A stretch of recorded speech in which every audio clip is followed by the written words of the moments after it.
that's all right. I wanted to study botany.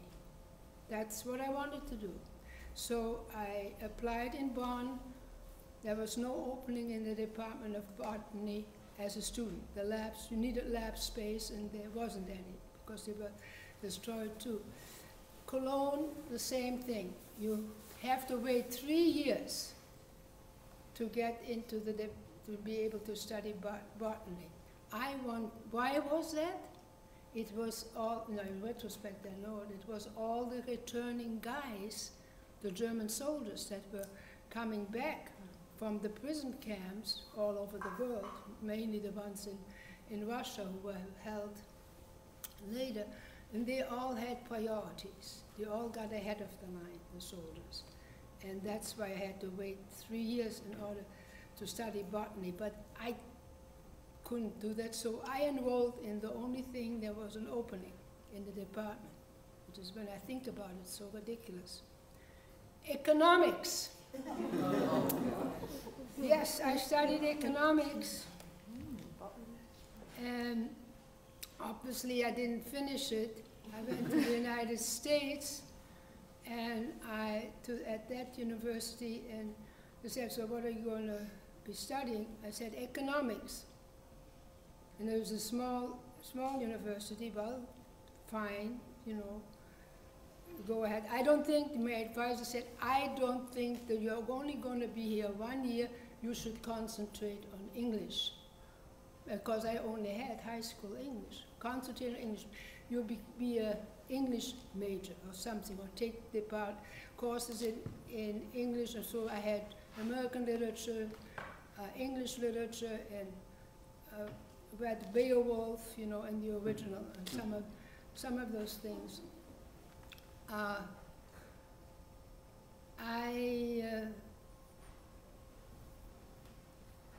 got very sick at college, and that happened in Florida. I took a vacation trip with a friend of mine to Florida, and something in the air or an allergy.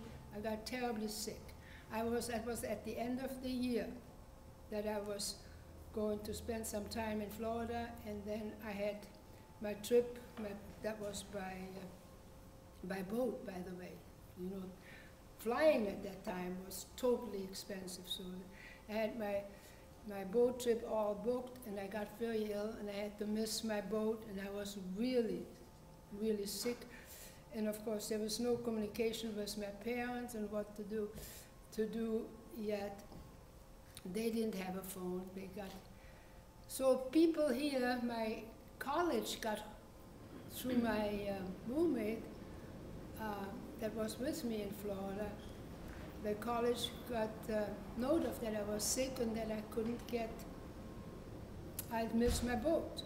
So lo and behold, those wonderful people in the college says, send her back to Omaha, and we will give her another scholarship for another year so she can graduate. She has enough points to graduate if we count what she has done in Germany. So I indeed got a new, totally room and board and food and tuition and $25 of spending money every month in order to finish. So I got indeed a degree from that university. When I got back, not back to Germany, when I back from Florida to Omaha, I was recuperating. I was on shots every couple of days, but I was recuperating. And it was fall, so there was a Halloween dance. And I was kind of shy in going to this. I said, well, it's be a mixer, and the boys from the other male university will come up. There'll be a lot of chances, and it'd be good for you. You need to meet some people. Well, I met some guy who we danced, etc., and we kind of fell in love, what we'd say, you know. But it wasn't a. But he proposed, and I accepted. And he said, well, we have to make this formal because I don't really trust you. So we had a formal, can you imagine, a formal inner church engagement with witnesses. And I kind of, oh, okay, yeah, I'm here, I'm dependent on so many people, I'll do what is necessary. So I finished my studies there while we dated, and I said goodbye to him. I said, yeah, fine, and we'll see.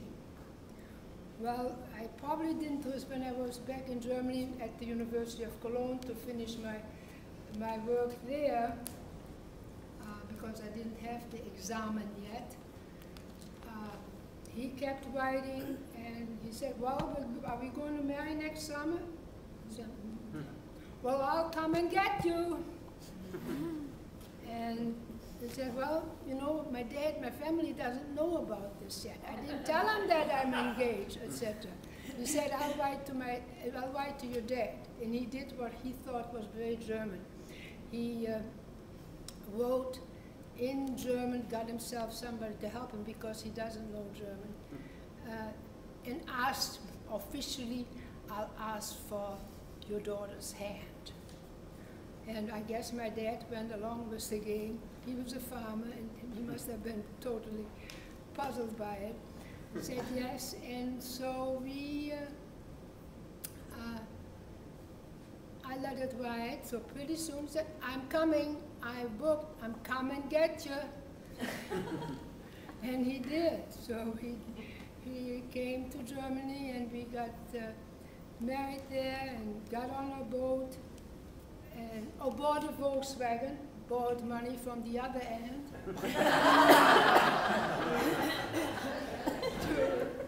to buy one of the earliest Beetles that I wish I would have now. They're now in demand. And loaded it on a boat and took the boat trip back to New York. And but my husband, he wasn't finished with his studies yet. He was going to be a social worker, and he had to do 2 years of graduate work. So School of Social Work in St. Louis accepted him, and that's where we started our life with very little money, and money had to be expended on his studies. But we very soon had our first child. There he is.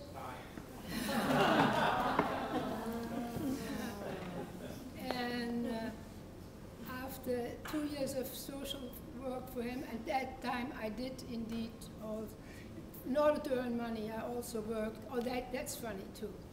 I wanted to work. I didn't have a teacher's certificate, but at that time, teachers were in demand, and there was a school that was looking for teachers. I applied, and she said, well, we need a French teacher. I said, well, I'm not a French teacher. I had 4 years of French in high school. And you know, anybody who's taken languages in high school, how much that is. You'll be a French teacher.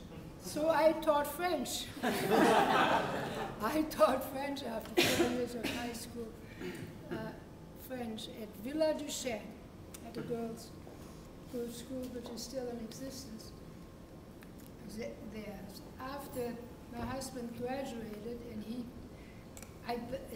he had to pass, in order to graduate, he had to pass an exam. He had never passed the language portion of his bachelor's.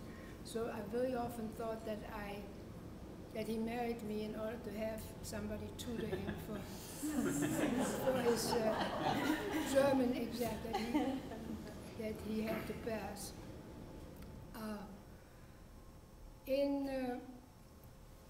When he was finished there, he got his first job in Wilmer, Minnesota, and that's where our second child was born. And he got a very good offer. He went to the Yale School of Alcoholism Studies, and he got a very good job offer in Duluth. was the Council on Alcoholism, except that he was a social worker and he was not trained to raise funds, which was basically a job with the council, fundraising rather than treatment. So he said, Josefa, I'm no fundraiser and I can't raise my own salary, so he wasn't getting paid. So we had to go, and he learned about a good job in Dallas. Well, that was nice. That was a different life for me. Dallas is a different kind of society, I think. You had to dress right and do everything else. And then they were taking shots in public at Catholics. You know what I'm referring to. And we thought this was time to get out. And we left. And we had and since my husband also was losing a couple of jobs, I said, Dan, you got to get a job that's steady. And there was an offer in Indianapolis with the state. Aha, the state job, that's security. And as you know, that's now very much in discussion, pension and health care. I am done moving. By that time we had our fourth child. I'm done moving. You take that job, even though it doesn't pay much. And he did. And he went ahead and took the job, and I brought 4 little babies, one of them 1 month old, up in the train to Indianapolis. And then we arrived at the rail station that was still functional at that time, and sadly kind of disappeared as a viable train station. And that's where I've been for the last 45 years. Wow. 45 years that I will settle in. So